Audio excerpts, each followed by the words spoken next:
psychodynamic, psychoanalysis. There's a few things you might hear it as, but we're talking about Sigmund Freud here. We're talking about the unconscious versus the conscious thought process, things like defense mechanisms, so on and so forth. So what do I have over here? Let me see what I wrote over here. I wrote unconscious drives and childhood conflicts. So that's a big one. Freud was someone that believed in your childhood having an effect on your adulthood, which I truly believe too, and I believe so do you. Rodger, I put possible unresolved Oedipal conflict, narcissistic defenses, and fantasy to manage humiliation. So let's go back to these one at a time. So the first one, so you start us off on something too. So I said a little bit there. What would you say? So I think he also has a lot of repressed anger. So if we're talking about defense mechanisms, there's definitely a repression that's happening since he has so much anger towards women and peers, but it doesn't seem to manifest until a little bit later when he's actually starting the dating and all of that kind of stuff.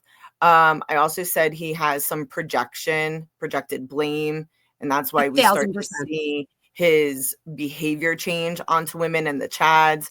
And then I said he has an ego imbalance. So you have this idea where he has an inflated ego, but his reality portion of that ego is very weak. And so you have this battle between the ego and which allows the id, which is basically our pleasure principle that I want in life, to overtake his reality. Absolutely. So you guys, the id, ego, and superego, your id is your basic instinct. Your superego is like your morals and social norms. And then the ego is somewhere in the middle. Some of us lean more towards our id, others more towards your superego. So for example, you're on a diet, you walk in the house and there's your favorite chocolate chip cookies. Your id is like, go eat them. Your superego is like, no, don't do that. Like, you're worth it. Don't do that. You've been doing so good on your diet, And then your ego is what you do. Some of us might take a bite and then, throw the rest of the cookie out. Others might be like, oh, I'll just have 3 as opposed to the whole plate. And then other people might cover it up and be like, I don't even want to look at it. So like we might all do different things. But when we say the id, ego, and superego, that's what we're referring to. Mm-hmm. Okay, so let me see what I wrote here. So then to add to that, I put, when it comes to the defense mechanisms, I put, rationalization. He rationalized a lot of his bad behavior. So rationalization, you guys, is when you justify behaviors or feelings with logical reasonings to avoid a true explanation or to avoid that, why you're doing it. So in Rodger's case, he rationalized violence as a retribution for social injustices he believed had been committed against him. Do you agree with that? Yeah. Yeah, right. So I also put possible denial. So he was minimizing or ignoring his personal shortcomings or social difficulties. So one thing I think we saw with Rodger is that he would say, I went to a party tonight and it happened again. Nobody talked to me. I'm like, cuz, why don't you go talk to someone? And then think about it, right? So now he's not engaging. So now he's the person in the party that's just sitting there, watching people? And then you wonder why nobody's going to come up and start a conversation with you. So it's like, I don't know. I feel like, so was he in denial about this? Could it have been partially, could have been autism? Maybe he wasn't getting the social. What do you think? I definitely think the autism played into how he perceived the situations. And I think that probably led, because again, if nobody paid attention to his autism, if nobody helped him build the skills that some of these people with autism need to recognize social cues or work on that, it kind of just led him to this fantasy life. So he wasn't going to be in those things normally.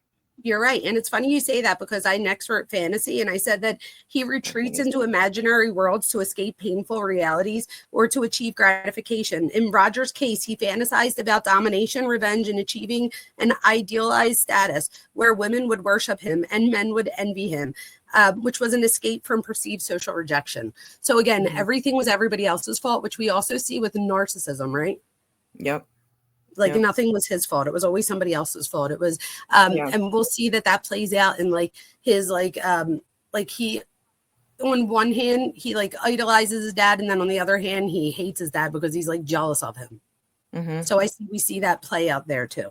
All right. Yeah. So for defense mechanisms, that's what I had there. Let's see what else I have here. narcissistic defense and fantasy to manage humiliation. So again, a lot of what he did was blame other people for what was going on in his life, or it was this person's fault that this was happening, or it was his stepmom's fault that he was in Malaysia and he hated it. Like, so it was just always somebody else's fault. He never took responsibility for anything. What else what other things would you say?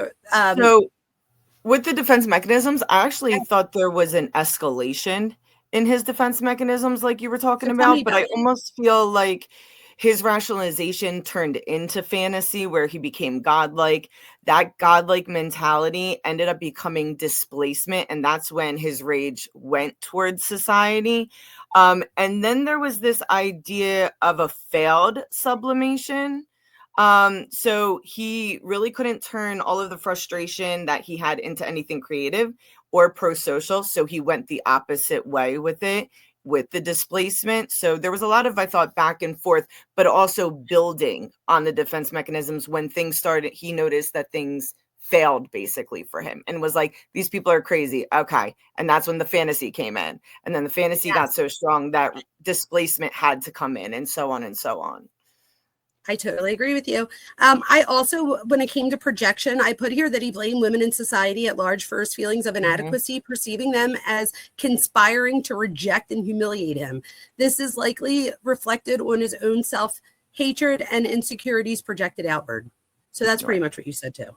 Yeah. I also put splitting here. So this is a primitive defense. So it's closely tied to object relations theory. So, I mean, I don't know, maybe we go into that one next. This could be like our little transition into that, but this would be viewing people or situations as good or all bad with no middle ground. So it's like that black and white thinking, like you're good or you're bad, or it's like this or that. In Rodger's case, his writings show extreme idealization of women he desired and devaluation when they rejected him. So good women he longed for became bad when they did not reciprocate. So you guys, let me say that again real quick, just that last part. So good women he longed for became bad when they did not reciprocate. So he, he would see somebody, and even he would go, do you remember he would go like, he would take a video of himself looking at a couple and he'd be like, I came here to look at the sunset and these two people ruined it. And I'm like, wait, what? Like, what's that now? Yeah. What's happening? So Sarah asks, is this cognitive dissonance? So I don't know exactly which part you were asking about cognitive dissonance, but let me tell you guys real quick in case anybody's out there and they don't know what that